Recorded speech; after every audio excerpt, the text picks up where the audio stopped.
वक्त ये भी बीत जाएगा, वक्त ये भी बीत जाएगा, फिर एक नया सवेरा आएगा। तू रख हौसला और कर मेहनत, तूने जैसा जैसा सोचा है वो सब वैसा का वैसा सत्य होता जाएगा। दोस्तों आप सभी का स्वागत है दिल से दिल तक की इस क्लास में। आज की इस वीडियो के अंदर दोस्तों हम डिस्कस करेंगे सेक्शन सी ग्रामर के बारे में।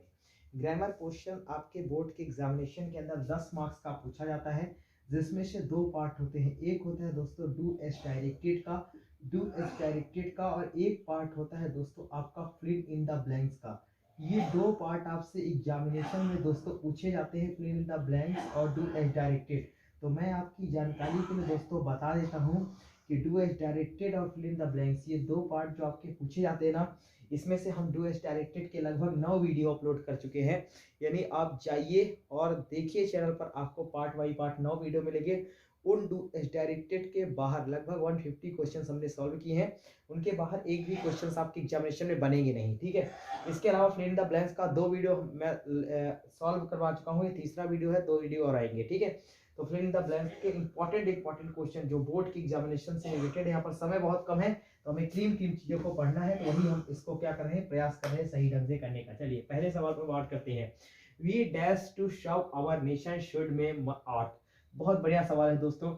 जब भी हम किसी बात करते हैं मोरल, जब भी हम किसी बात करते हैं मोरल ड्यूटी की, मोरल ड्यूटी को बताने के लिए, मोरल ड्यूटी को बताने के लिए हम किसी मोरल ड्यूटी, किसी मोरल प्रिंसिपल को बताते हैं दोस्तों, तो हम ऑट टू का प्रयोग करते हैं।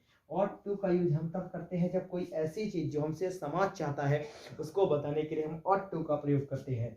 तो ऐसी कोई चीज जो हमसे समाज चाहता है, तो हमें अपने नेशन को सर्व करना चाहिए, चीज हमसे समाज चाहता है।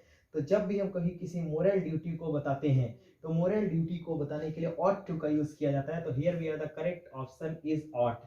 और इसके साथ दोस्तों टू भी लगा है, तो ऑट के साथ टू आता है, मे के साथ टू नहीं, शुड के साथ टू नहीं।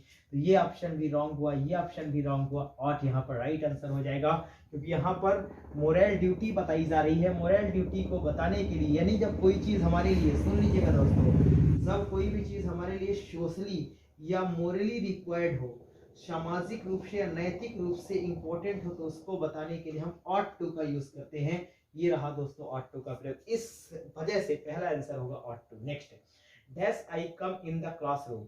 दोस्तों जब भी सर, अब यहाँ पर लिखा है दोस्तों, जब भी हम बात फॉर्मल परमिशन की करते हैं, फॉर्मल परमिशन ऐसी परमिशन होती है दोस्तों जहां पर हम किसी इंसान को रिस्पेक्ट देते हैं, इज्जत देते हैं, सम्मान देते हैं।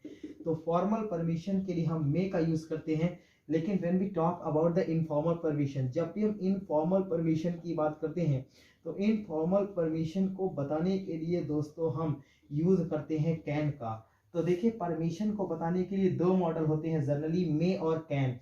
तो हमने कहा फॉर्मल परमिशन को बताने के लिए मे का यूज, इनफॉर्मल परमिशन को बताने के लिए कैन का यूज।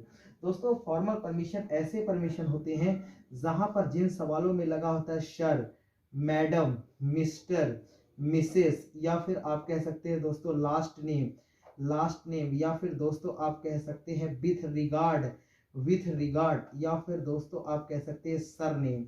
तो जहां पर कुछ ऐसे वर्ड लगे हों, उस परमिशन को हम, उसको हम फॉर्मल मानते हैं। ये फॉर्मल को दिखाने वाले कीवर्ड हैं। अगर ये शब्द कहीं भी आ जाए इसका मतलब वो फॉर्मल परमिशन है। और इसके लिए आप किसके साथ जाएंगे, इसके लिए आप मे के साथ जाएंगे। तो इस सवाल का राइट आंसर हो जाएगा मे आई come in the classroom sir, ठीक है। नेक्स्ट सवाल, they dash football in the evening. दोस्तों इस सवाल में बताया जा रहा है हैबिट को, हैबिट के बारे में। तो नोट लिखिए, जब भी हम किसी हैबिट को बताते हैं, जब भी कभी हम हैबिट को बताते हैं या रूटीन एक्शन को बताते हैं, ऐसा एक्शन जो एक नियमित इंटरवल पर, एक नियमित अंतराल पर होता है, उसको रूटीन एक्शन कहा जाता है। तो हैबिट और रूटीन एक्शन को बताने के लिए हम दोस्तों यूज करते हैं प्रेजेंट का इंडेफिनिट टेंस। तो प्रेजेंट का इंडेफिनिट टेंस ऐसा टेंस हुआ जहां पर हम बताते हैं हैबिट या रूटीन एक्शन। तो इस सवाल में क्या बताया जा रहा है, इस सवाल में हैबिट बताई जा रही है कि इवनिंग, और इस सवाल में हैबिट बताने के लिए हम प्रेजेंट का इंडेफिनिट टेंस यूज करते हैं। लेकिन सबसे इंपॉर्टेंट बात, जब भी हमारे सामने सिंगुलर सब्जेक्ट होता है प्रेजेंट इंडेफिनिट में, तो हम मेन वर्ब की फर्स्ट फॉर्म के साथ एस या ईएस लगाते हैं।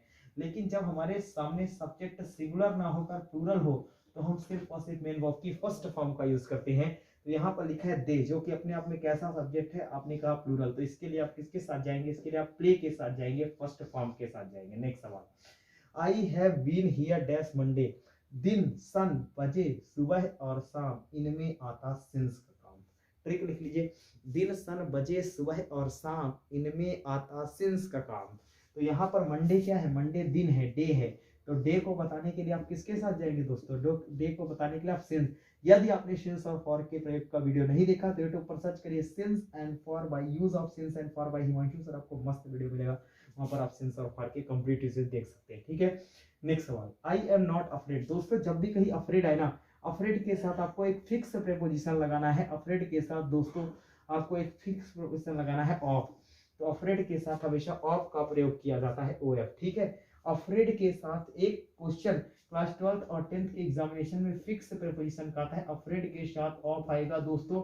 गुड के साथ आपको एट का प्रयोग करना है, फॉन्ड के साथ आपको ऑफ का प्रयोग करना है। ये कुछ ऐसे प्रयोग हैं दोस्तों, फॉन्ड के साथ आपको ऑफ का यूज करना है, गुड के साथ एट का प्रयोग करना है। ठीक है, डील के साथ दो प्रीपोजिशन आते हैं, एक आता है दोस्तों डील विथ और एक आता है डील इन। तो जब किसी पर्सन के साथ डील किया जाता है तो डील के साथ विथ लगाइए, और जब किसी बिजनेस के टर्म में डील किया जाता है तो डील के साथ इन आता है। ठीक है, अफ्रेड के साथ फिक्स प्रीपोजिशन ऑफ का प्रयोग। ठीक है, नेक्स्ट सवाल, लुक डैश यू लीव। दोस्तों ये फिक्स है, फ्रेज है, लुक बिफोर यू लीव। छलांग लगाने के पहले ये देखना चाहिए कि आपकी छलांग आपको लेकर कहां जा रही है, तो इसका राइट आंसर होगा before. Look before you leave, बहुत इंपॉर्टेंट क्वेश्चन है, आपको छलांग लगाने के पहले ये देखा जाना चाहिए, क्लास 10th की एग्जामिनेशन में आ सकता है।